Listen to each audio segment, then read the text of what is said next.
All right, let us continue our discussion on frequency response. We just got started with the definition of frequency response. We made the statement that if the region of convergence contains the unit circle, you can evaluate the Z transform along the unit circle. And we also made the observation that if the region of convergence contains the unit circle, then the impulse response is absolutely summable. And we are interested in the class of causal and stable systems. And further, we will focus our discussion on the class of systems whose input-output relationship is given by linear constant coefficient difference equation. We are focusing on this class because that is the only class that can be realized in practice. So, y of n is given by k going from 1 to cap n a k y of n minus k plus k going from 0 to cap m b k x of n minus k. So, this is the basic input output relationship that belongs to the class of LCC DE. And now what we will do is we will look at the system's transfer function. We have already looked at the system transfer function for this class.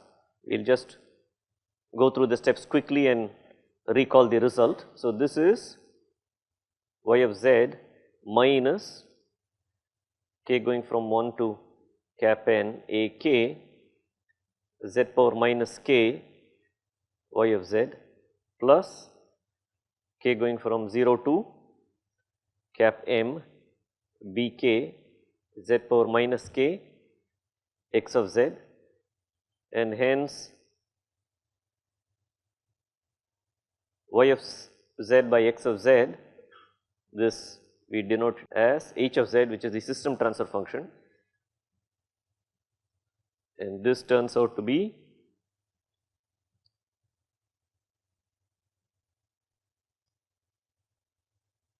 this is the denominator polynomial, and the numerator of course is k going from 0 to cap m b k z power minus k, and then we have seen that this is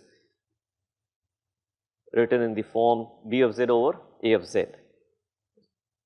So, this is the transfer function corresponding to this class, and as we have made this point before, this is the class of rational transfer function, and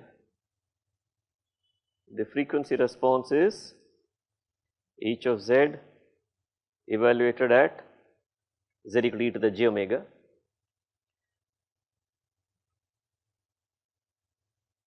and when you are going to look at the frequency response of the above system, it is advantageous to write this in terms of the products of its poles and zeros. That is, we will factor the numerator polynomial and the denominator polynomial. Therefore, the denominator becomes k going from 1 to cap n 1 minus pk z inverse. All I have done is I have now expressed a of z in terms of its roots, and the numerator is k going from 1 to cap m 1 minus zk z inverse, where zk are the zeros and pk are the poles. This is not quite complete. To complete it, something more is needed, which is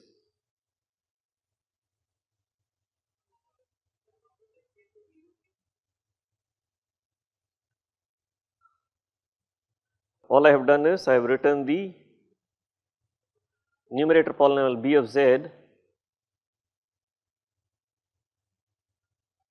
in its product of its roots. Sorry, this should be the pi product. Okay.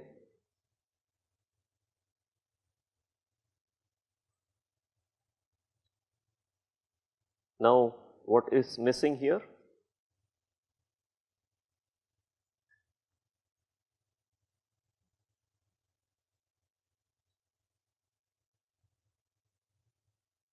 This is not quite what the previous expression is. To make it exactly equal, what is needed is B naught. Very good. B naught is needed because without B naught, this, if you look at this, the z power 0 term, the coefficient will be 1, whereas the constant term for this polynomial is B naught. So, to make this equal, you need to have B naught here. And now we are going to evaluate this along the unit circle. Before we do that, let us do some further simplifications here. So, this is B naught. So, this is the pi product going from 1 to m. So, this is z minus zk by z. Similarly, in the denominator you have z minus pk by z. Of course, we are going to evaluate this along the unit circle. Now, if you look at this pi product, each term in the pi product has a denominator z. So, when you multiply this out, when you are done with, you will have z to the m in the denominator. Similarly, here you have z to the n in the denominator of the denominator. Therefore, if you simplify this, this will give rise to z to the n minus m,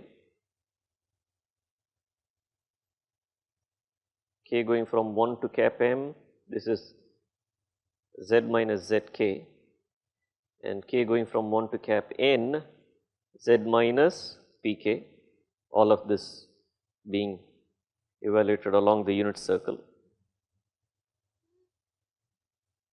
So, this is B naught. Now, we will substitute z by e to the j omega. So, this becomes e to the j omega n minus m, and this of course is k going from 1 to cap m e to the j omega minus zk, k going from 1 to cap n e to the j omega minus pk. So, this is the frequency transfer function, and the frequency transfer function, it is useful to think of it being expressed in this form. So, this is magnitude times e to the j phase angle, and no different from what you had seen in the continuous time case. So, this is the magnitude response,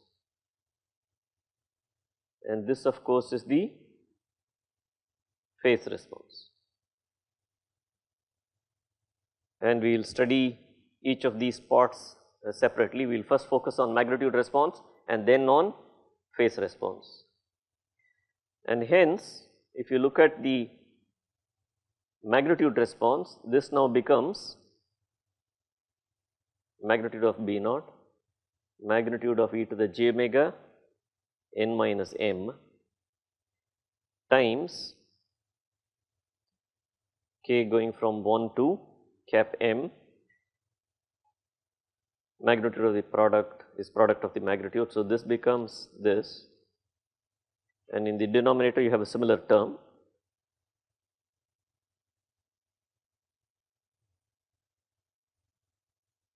and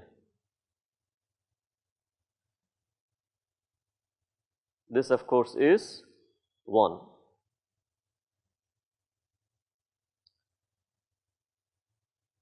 And if you look at this term whose magnitude is 1,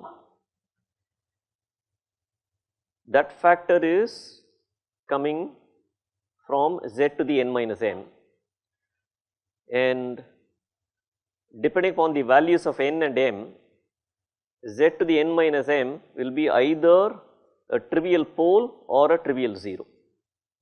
If n were greater than m, this will be a trivial 0, otherwise it will be a trivial pole of order magnitude of n minus m. And hence, you see that this factor which is contributed either by trivial poles or trivial zeros as the case may be, they do not contribute to the magnitude response. And this is precisely the reason why poles or zeros at the origin are called trivial poles or trivial zeros, because they do not contribute to the magnitude frequency response.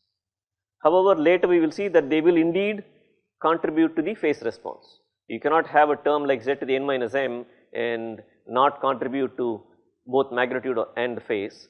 So, it does not contribute to the magnitude, but it will certainly contribute to the phase.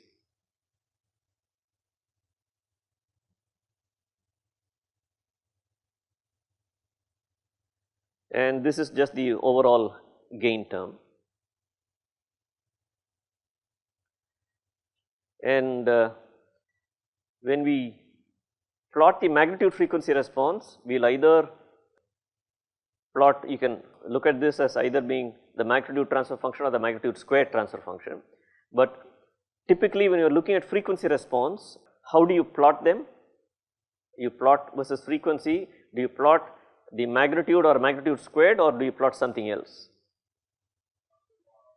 You plot the log magnitude, and log magnitude typically the scale is what is called as the dB scale. So, why is it that you are going to plot the frequency response in log magnitude?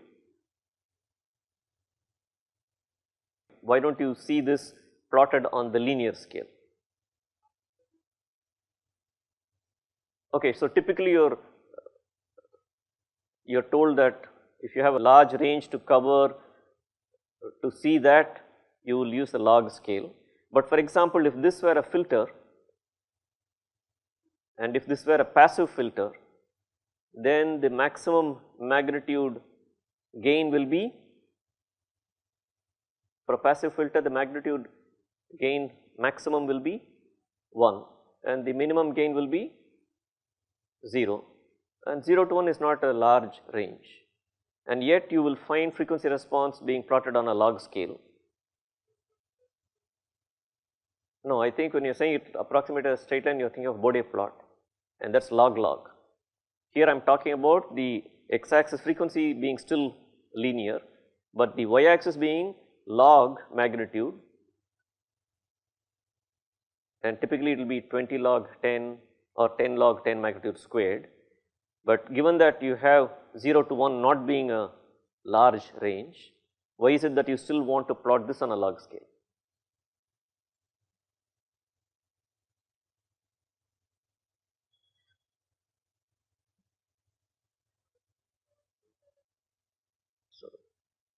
So this is typically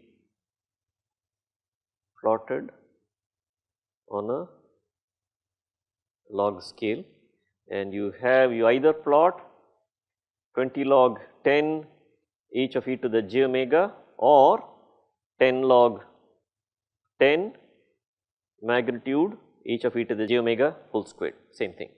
Yes, somebody was saying something. Okay, so in the discrete time case, your frequency response goes from minus pi to pi, and if the frequency response, if the impulse response is real valued, you need to restrict yourself only to the range 0 to pi. That also is a finite interval, so that is not a large range.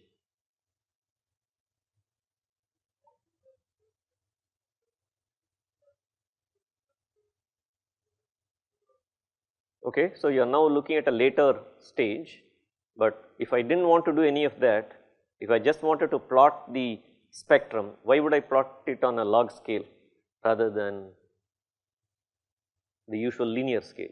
So, all of this is coming later. So, if we want to look at this in terms of its contributions to each pole or 0, things like that. The reason why you are going to plot this on a log scale is, if you are going to look at say a low pass filter, and if you are looking at the stop band, and if filter A has attenuation of say 30 dB and filter B has attenuation of say 60 dB.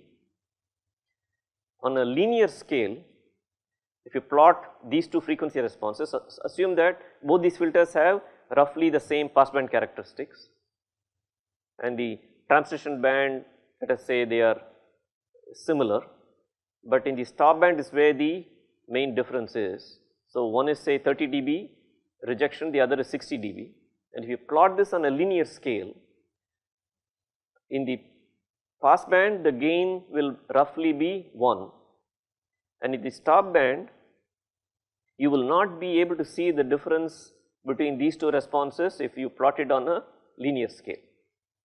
If you plot this on a linear scale, if the pass band gain is 1 and the stop band will look roughly 0, but you will not be able to see the difference between these two filters. These are 3 orders of magnitude difference, and you will not be able to see this 10 to the minus 3 versus 10 to the minus 6. You will not be able to see the difference if you plot this on a linear scale. Difference in the stop band of 2 filters that have rejections of 30 and 60, no way will you be able to see this on a linear scale. To see the difference, you need to see this plotted on a log scale for you to make out the difference. And just to give you a feel for what typical rejection is needed, for a filter that is practical, if you want to implement this filter and you want to get rejections that are meaningful, do you have a sense of how much of rejection you should have in the stop band for it to be considered adequate or at least minimum acceptable? Say if I have a low pass filter, pass band gain is 1, which translates to 0 dB. Stop band gain, what kind of attenuation do you think might be needed in terms of dB for it to be acceptable? 60? No. That's a reasonable guess.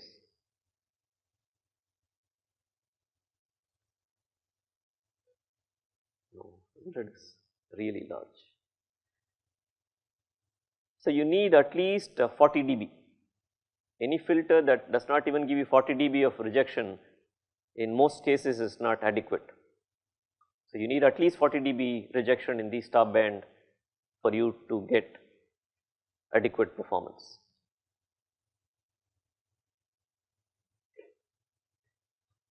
So, now let us go back to this and focus on terms like this. So, this magnitude of B naught, once you consider the log plot, all this is going to do is it is going to curve up or down, because this is going to jump out as an added term, and any change in magnitude of B naught will shift the curve up or down. So, we will focus on this, and we have already seen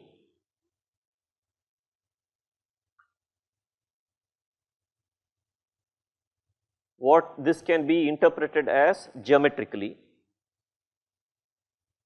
So, magnitude of e to the j omega minus zk, geometrically when you look at the magnitude of 2 numbers, complex numbers a and b, magnitude of a minus b is the distance between the 2 points, alright. So, this is, in this case it is now the distance between a point on the unit circle, because e to the j omega is magnitude is 1, and as you vary omega you are moving along the unit circle. Therefore, one of the points is on the unit circle, the other point is zk, which is the 0. So, distance between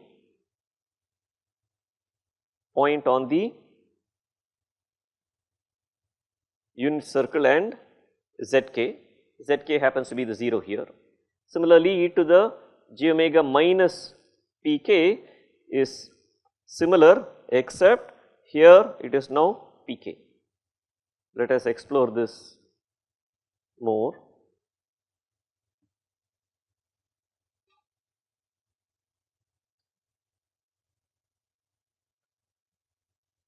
So, I have here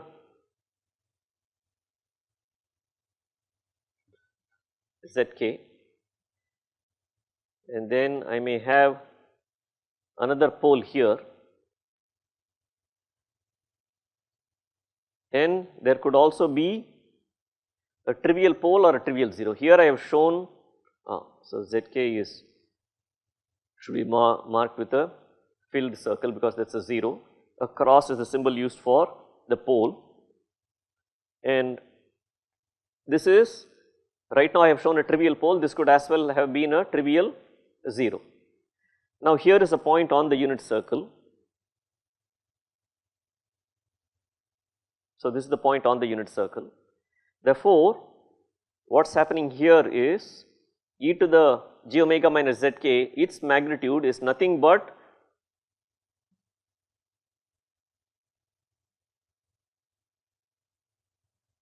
this line segment.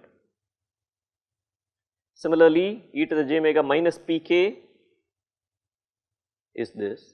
Therefore, this is magnitude of e to the j omega minus zk. This is the magnitude of e to the j omega minus pk, and this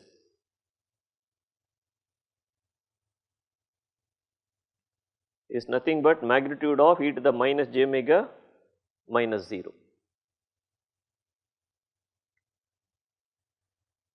And hence, as omega varies, the frequency response will vary. So you will start off with omega equal to 0, which means you are on this point on the unit circle, and then you are going to move along the unit circle. You will hit pi, and from pi again you will hit 2 pi. If this were the pole 0 plot of a system with real valued impulse response, the poles and zeros will occur in complex conjugate pairs, and the magnitude response will be even, and hence you can limit yourself to looking at the magnitude response from 0 to pi. So this is one part. The other part is the geometric interpretation of this frequency response. Therefore, you see that this frequency response can be interpreted as wherever you are on the unit circle, you find the distance from that point on the unit circle to each and every 0, and then you take the product of all such distances. Similarly, for the same point on the unit circle, find the distances to each and every pole, and you take the product of all such distances, and the ratio of these two numbers is the magnitude frequency response at that particular frequency. And this point on the unit circle will vary from 0 to 2 pi.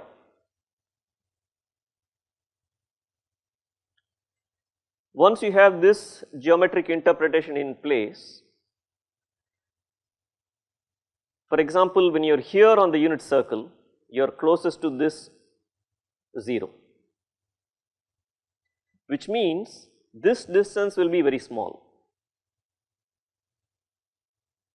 Therefore, the numerator, which is the product of all such distances, the overall product will get pulled down because it is going to get multiplied by this distance, which is very small, and hence the overall numerator will come down in value, and therefore you can expect that the frequency response will exhibit a dip when you are near a 0.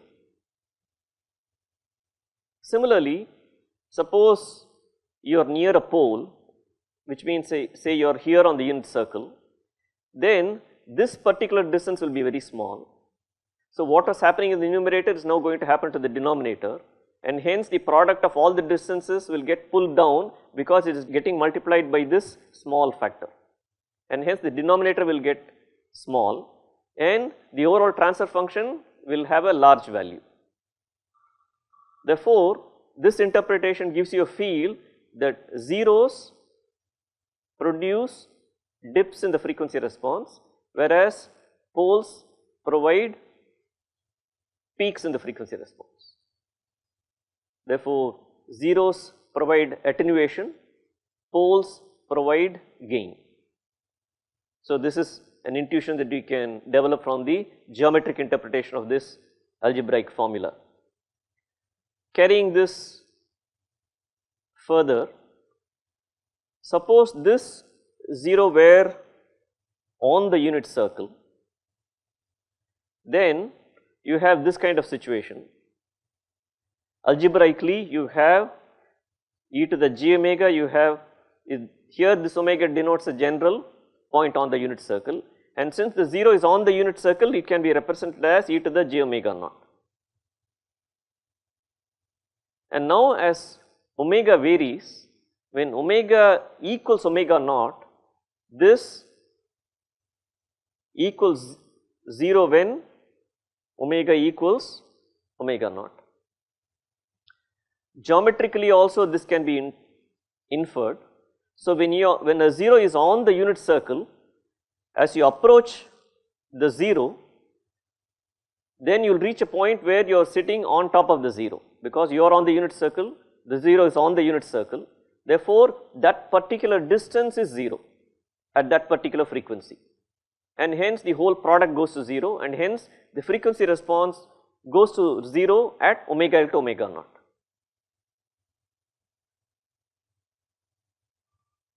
Note that because we are looking at causal and stable systems, a pole cannot be on the unit circle. If the pole is on the unit circle, the region of convergence does not include the unit circle, and hence you cannot quite evaluate the frequency response.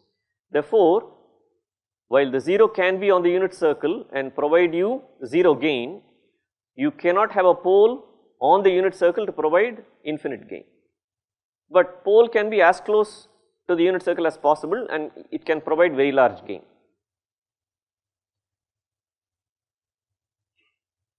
So these are the general geometric intuition you can draw from this algebraic expression.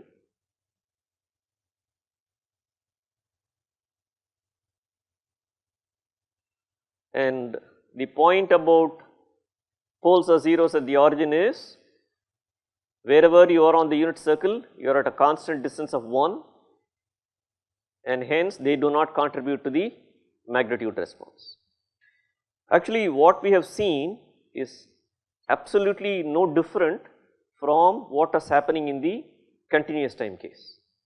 In the continuous time case, you had h of s, and this was of the form b of s over a of s, and your frequency response was h of j omega, and what you did was you evaluated the Laplace transform by replacing s by j omega. So this is nothing but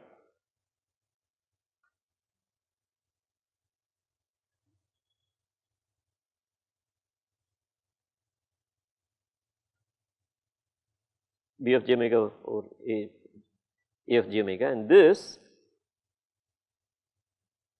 in turn can be written as some general gain pi product of k going from 1 to cap m s minus zk by k going from 1 to cap n s minus pk. And you can think of your magnitude response exactly similar to what was done in the discrete time case. So this is now k going from 1 to cap m, you are going to replace s by j omega, therefore this is j omega minus zk by k going from 1 to cap n, magnitude of j omega minus pk. And this has exactly similar geometric interpretation as what we had just now discussed, only that rather than moving along the unit circle, you are moving along the j omega axis. Therefore, if you have a pole here and say a 0 here and a 0 here and a 0 here, if this were the frequency response, you are somewhere along the j omega axis, and the interpretation of the magnitude response is wherever you are on the j omega axis, find out the distances to all the zeros, take the product, you will get one number. Similarly, for the same point, find the distances to all the poles, take the product, you will get one number. The ratio of these two gives the magnitude frequency response, except for this gain factor. If you ignore this gain factor, the shape of the frequency response is governed by the behavior in relationship to the poles and zeros. Exactly similar to what was happening in the earlier case, if there was a 0 on the units on the j omega axis, when you are going along the j omega axis and you land on top of this 0, the frequency response will go to 0.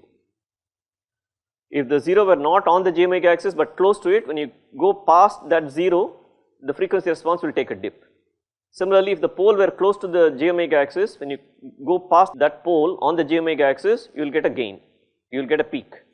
Therefore, poles and zeros shape the frequency response, be it in the continuous time case Laplace h of s, or be it in the discrete time case h of z. So, this is the general intuition. Is there a counterpart to the trivial pole in the continuous time case? Finite S plane. That is a good guess, by the way. The answer is there is no counterpart to the trivial pole case. There it was a trivial pole or a trivial 0 which was at a constant distance when you moved along the unit circle. The origin always was at a constant distance. Is there a point here which is always at a constant distance as you move along the j omega axis? No. Therefore, there is no counterpart to the trivial pole or trivial 0 case that was there in the discrete time system. Such a concept does not exist in the continuous time case.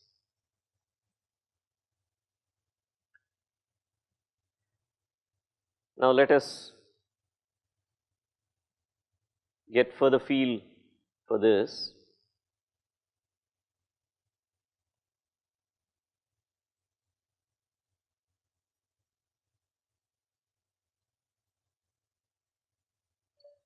Once you have this geometric interpretation intuition with you, you can kind of guess the shape of the frequency response, rough plot.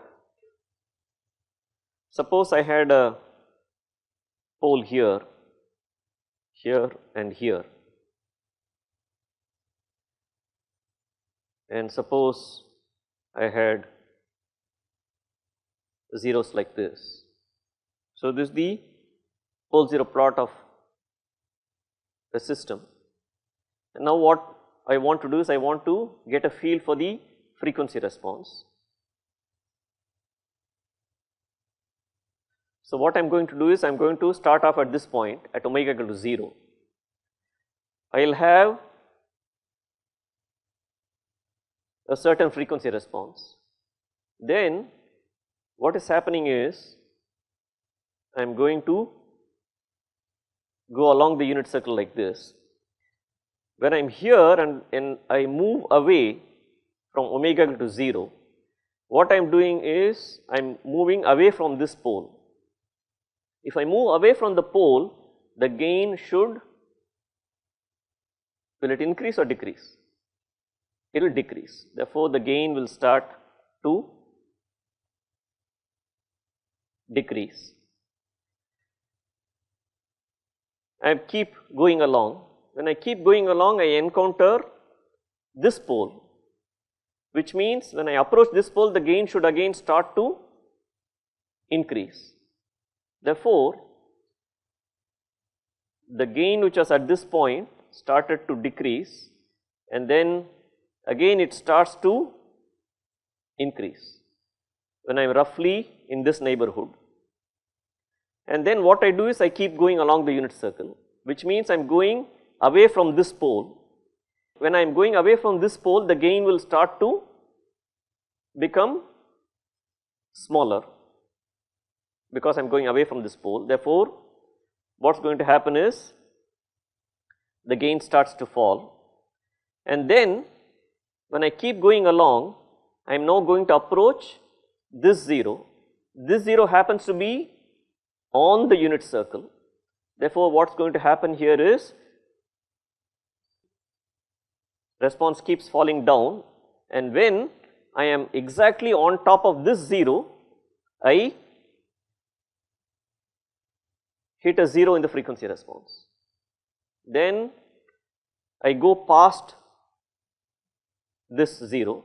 When I go past the 0, the gain will increase, and I keep going, and when I hit omega equal to pi, the gain will again has to go to 0. Therefore, the response will be like this,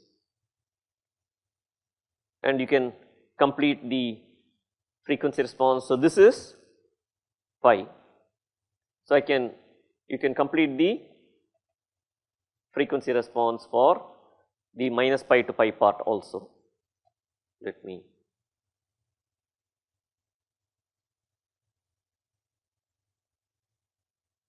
so this is minus pi to pi.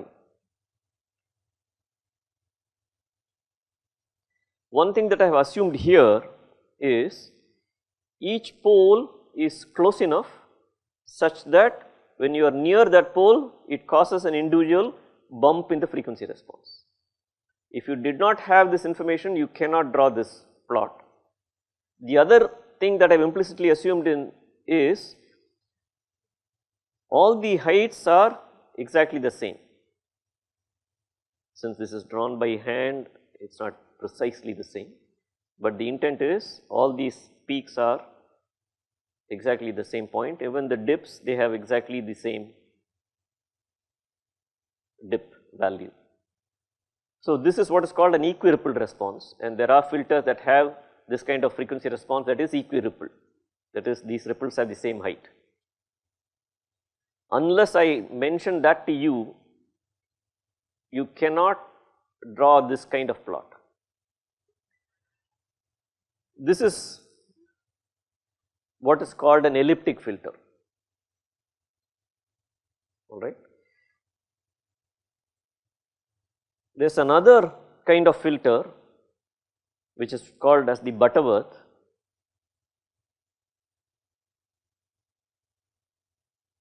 and let me draw the pole 0 plot of a third order Butterworth filter. And the point to note here is these poles, if you look at this plot compared to this, these are clearly further inside, and it so happens that if you plot the frequency response of this filter, the response will be something like this.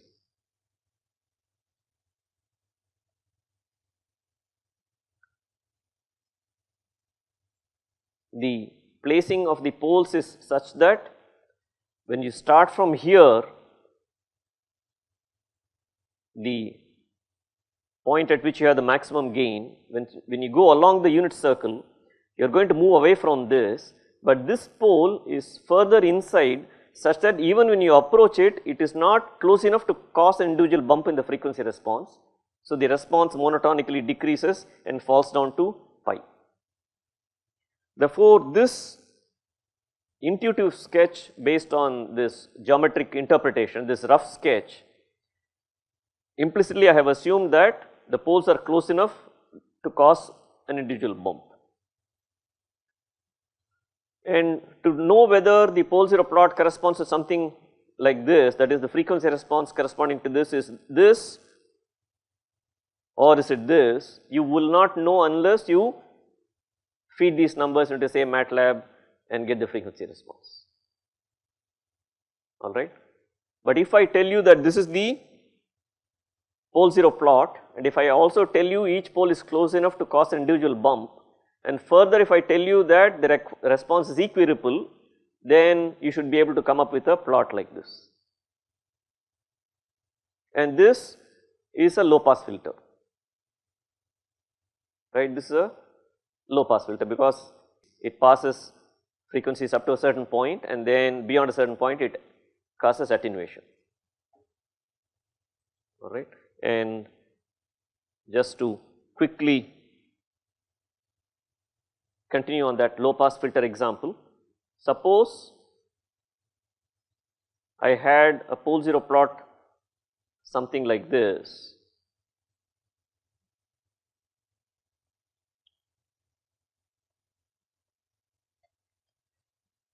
Suppose I had something like this.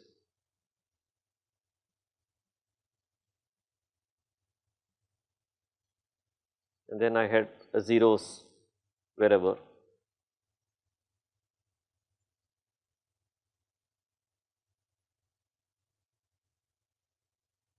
then if I also tell you that this is, the poles are close enough to cause an individual bump, and if I also tell you that the response is equiripple, then you can easily come up with a response something like this. So, clearly when you are at 0, the response is 0, and then when you move along, the response begins to rise, and then when you hit this 0, the response will be precisely 0, and then when you go past this 0, when you are in this region where the poles are, the response will begin to rise, and then when you are near this pole, you will have a bump, and then when you go past this pole, the response will dip, and then we are going to be close to this. So, this pole will cause this bump. Similarly, the third pole will cause this bump, and then when you go past this pole here, then the response will start to come down, and when you hit this 0, so this 0 on the unit circle corresponds to this, and then the next 0 corresponds to this, and this is a band pass filter. So, from the pole 0 plot, given information such as each pole is close enough to cause a bump and the response is equiripple, given this pole 0 plot, you can easily come up with this. And there are 6 poles and there are 6 bumps, 3 from 0 to pi, and similarly